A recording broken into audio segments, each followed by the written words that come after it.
సిక్కోలు జిల్లా రాజకీయాలను మాజీ మంత్రి ధర్మాన ప్రసాదరావు ఒంటి చేత్తో నడిపించారు. కాంగ్రెస్ హయాంలో ఉమ్మడి రాష్ట్రంలో ఒక రేంజ్లో చక్రం తిప్పారు. 4 దశాబ్దాల రాజకీయ అనుభవం ఉన్న ధర్మాన మొన్నటి ఎన్నికల్లో ఘోర పరాజయం పాలయ్యారు. సర్పంచ్గా పనిచేసిన టీడీపీ నాయకుడి చేతిలో ఓటమి మూటగట్టుకున్నారు. ధర్మానకు రాజకీయాల్లో ఒడిదుడుకులు కొత్తేమీ కాదు. అయినా సరే ఈసారి మాత్రం ఎందుకనో ఆయన పూర్తిగా డీలా పడిపోయారు. పార్టీ కార్యక్రమాలకు దూరంగా ఉంటూ మౌనం పాటిస్తున్నారు. అసలు ఆ పెద్ద ఆయన మనసులో ఏముంది? పొలిటికల్ ఫ్యూచర్ పై ఆయన ఏం ఆలోచిస్తున్నారు?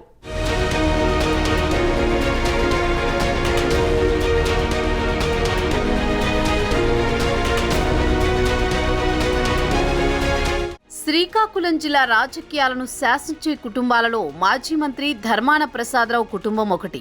జిల్లా రాజకీయాలనే కాదు, రాష్ట్ర స్థాయిలోనూ ధర్మాన తనకంటూ ఓ ప్రత్యేక ముద్ర వేసుకున్నారు. ధర్మాన ప్రసాదరావు శ్రీకాకుళం నియోజకవర్గ కేంద్రంగా రాజకీయాలు నడుపుతుంటే ఆయన సోదరుడు ధర్మాన కృష్ణదాసు జిల్లా వైసీపీ అధ్యక్షుడిగా నర్సన్నపేట నియోజకవర్గం కేంద్రంగా రాజకీయాలు చేస్తూ వచ్చారు.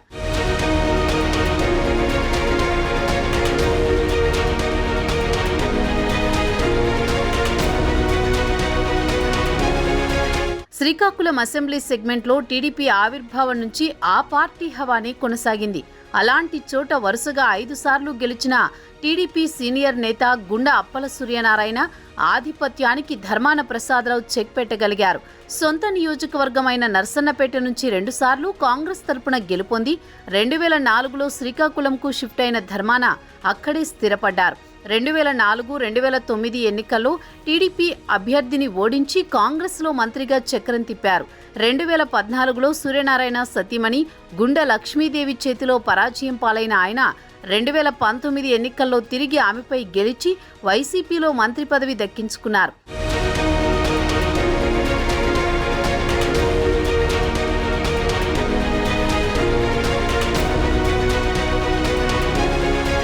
ధర్మాన ప్రసాదరావు శ్రీకాకుళం షిఫ్ట్ అయిన నాటి నుంచి నర్సన్నపేటలో కృష్ణదాస్ శకం మొదలైంది.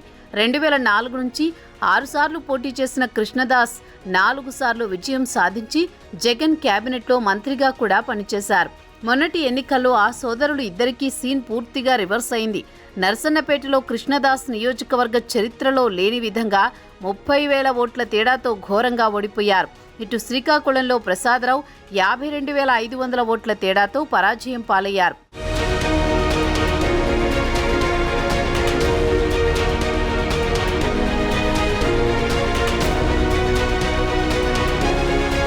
రెండు 2019 ఎన్నికలలో శ్రీకాకుళం నుంచి గెలుపొందిన ధర్మాన ప్రసాదరావును పక్కన పెట్టి నర్సన్నపేట నుంచి గెలుపొందిన ధర్మాన కృష్ణదాస్కి డిప్యూటీ సీఎంగా రాష్ట్ర రెవెన్యూ శాఖ మంత్రిగా అప్పటి సీఎం జగన్మోహన్ రెడ్డి పదవి కట్టబెట్టారు.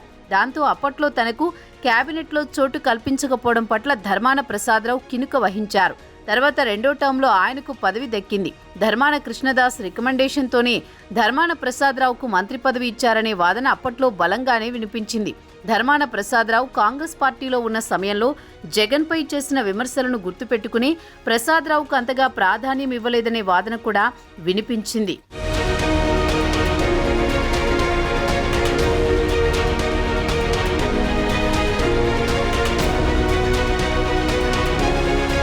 తనకంటే కృష్ణదాస్కే అధిక ప్రాధాన్యత ఇవ్వడంపై ధర్మాన ప్రసాదరావు బయట పడకపోయినా మనసులో మదనపడేవారని ఆయన అనుచర వర్గం అంటోంది. ఆ క్రమంలో పార్టీ అధికారంలో ఉండడంతో ధర్మాన ప్రసాదరావు మౌనంగా అవమానాలను భరించారట. 2024 ఎన్నికల ముందు కొంతవరకు బయటపడ్డారు. ఎన్నికలలో పోటీ చెయ్యను, ఆసక్తి లేదనే మాటను పదే పదే చెప్తూ వచ్చారు. 30 ఏళ్లకు పైగా రాజకీయాలలో తన స్థాయికి తగ్గ పదవులు అనుభవించానని, అంతకంటే ఇంకా ఏం కావాలని ఆయన బహిరంగంగానే స్పష్టం చేశారు.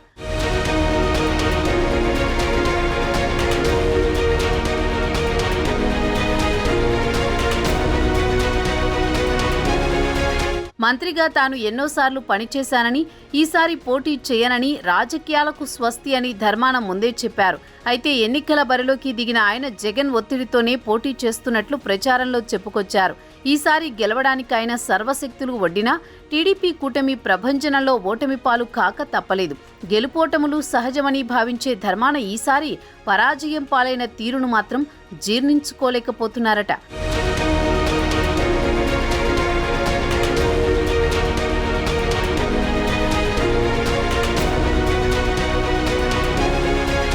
శ్రీకాకుళంలో 1985 నుంచి టీడీపీలో గుండా ఫ్యామిలీ ఆధిపత్యమే కొనసాగింది. ధర్మాన అక్కడకు వచ్చాక ఆ రెండు కుటుంబాల మధ్యే రాజకీయ వైరం నడిచింది. అయితే 1985 తర్వాత ఈసారి ఎన్నికల్లో టీడీపీ అధిష్టానం గుండా కుటుంబాన్ని పక్కన పెట్టి టీడీపీ యువనేత గారమండలం కిష్టంపేట సర్పంచ్, ఉమ్మడి శ్రీకాకుళం జిల్లా సర్పంచుల సంఘం జిల్లా అధ్యక్షుడిగా ఉన్న గొండు శంకర్కు టికెట్ కేటాయించింది. అంతవరకు వైరాగ్యంతో మాట్లాడిన ధర్మాన ఎప్పుడైతే గుండా కుటుంబాన్ని పక్కన పెట్టి గొండు శంకర్ను టీడీపీ అభ్యర్థిగా ప్రకటించిందో అప్పటి నుంచి ధర్మాన వాయిస్లో చేంజ్ వచ్చింది.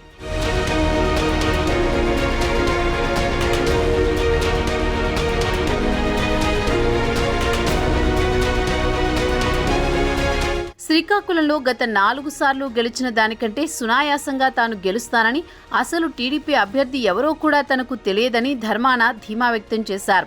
అయితే ఎన్నికల ఫలితాలు ధర్మాన ప్రసాదరావుకు ఊహించని షాక్ ఇచ్చాయి. జిల్లాలోనే రికార్డు స్థాయిలో ధర్మాన ప్రసాదరావుపై గొండు శంకర్ 52,000 ఓట్ల మెజారిటీతో గెలుపొందారు. వాస్తవానికి జిల్లాలో రాజకీయ ఉద్దండులుగా ఉన్న గుండా ధర్మాన కుటుంబాలు ఒకరి చేతిలో ఒకరు ఓడిపోయినా అవమానంగా ఫీల్ అయ్యేవారు కాదు. వీరిద్దరూ కూడా గాలికి అనుగుణంగా రాజకీయాలు చేసేవారు. అక్కడెవ్వరూ ఒకరి మీద ఒకరు వైరం పెంచుకోరు, విమర్శించుకోరు.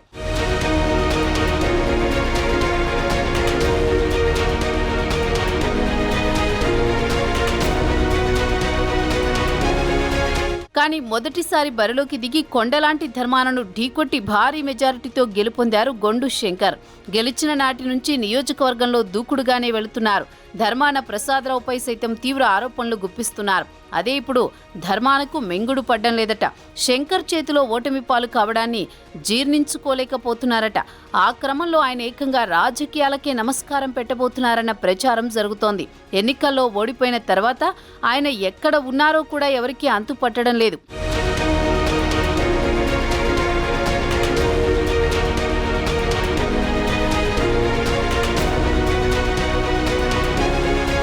ఏదేమైనా అటు వైసీపీలో జగన్ సముచిత ప్రాధాన్యం ఇవ్వకపోవడం, ఇటు యువకుడి చేతిలో దారుణ పరాజయంతో ధర్మానకు రాజకీయ వైరాగ్యం పెరిగిపోయినట్లే కనిపిస్తోంది. ఆ క్రమంలో ఆయన ఒక శుభముహూర్తాన తన రాజకీయ జీవితానికి ముగింపు పలుకుతూ కీలక ప్రకటన చేసే అవకాశం ఉందని అంటున్నారు. నిజంగా అదే జరిగితే సిక్కోలులో వైసీపీకి కోలుకోలేని దెబ్బే అంటున్నారు.